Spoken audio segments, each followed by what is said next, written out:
So how does the case for effective decentralization addresses the problem of financial politics? Our current decentralization practice simply says that the people at the grassroots, the people in the villages, they are wise enough to determine who must be the president, the national president. But when it comes to determine who must lead them at the local level, they are stupid. They can't decide. Please, listen to me.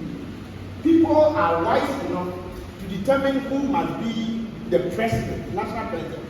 But when it comes to who must lead them, if you like, when it comes to who must be their own local president, they are not wise to decide.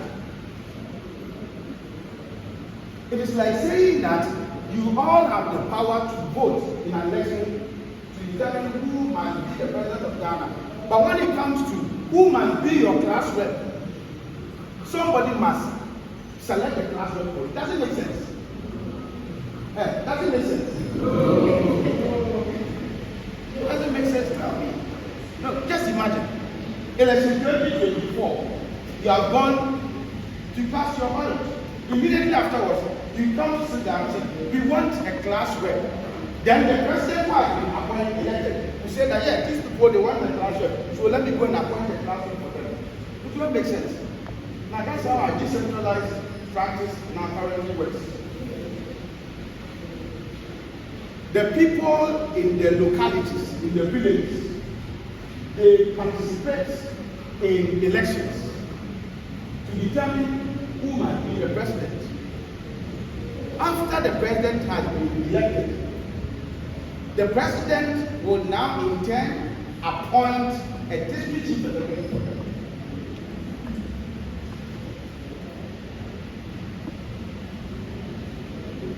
If they have been able to elect a president, why don't you allow them to elect the district chief executive? But this is the painful aspect of it that makes the feeling of financial politics so real. The president would have won election at the national level. He goes to Ashanti region, and because his party holds majority has a lot of support from Ashanti region, he goes to Ashanti region and he wins all the seats also there. And he goes to Volta region. He loses all the seats there. But at the various districts in the Volta region, he will tell them that yes, I lost, but I'm going to appoint the district chief executive. See, it's been this conference. You've won all the votes at the national level. You've won all the votes at the areas that your party is so popular. But you come to the place that your party is not popular at all. And now you want to come and impose a leader on us. That's the reason why anytime the president nominates MMBCs at the various assemblies, particularly in areas that the president party is not popular, you see the assemblies will sit down and they vote, they reject. And they will go and beg them, they will vote and reject, they will go and bribe them, and then they will vote and they will have. So the idea is that if we want effective decentralization, then let power belong to the people. Give them power at the local level to also be able to elect their mayors and their district chief executives. After all, they are wise and knowledgeable and smart enough to elect presidents. And so they are equally wise, knowledgeable, and smart to be able to elect their own mayors and district chief executives.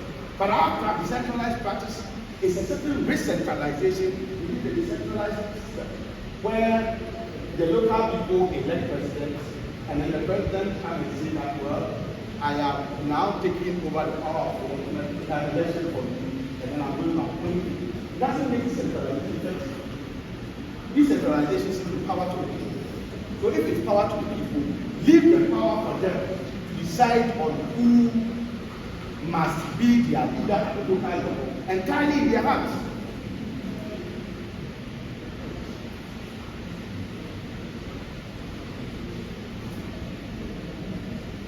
So power to the people.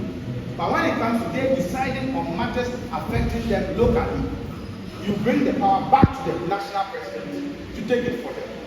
It doesn't make decentralization effective. It doesn't also make people feel that they really are part of the decision-making process.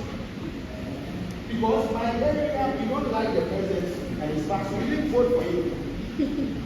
Okay, so what suits our pain after we have lost the election?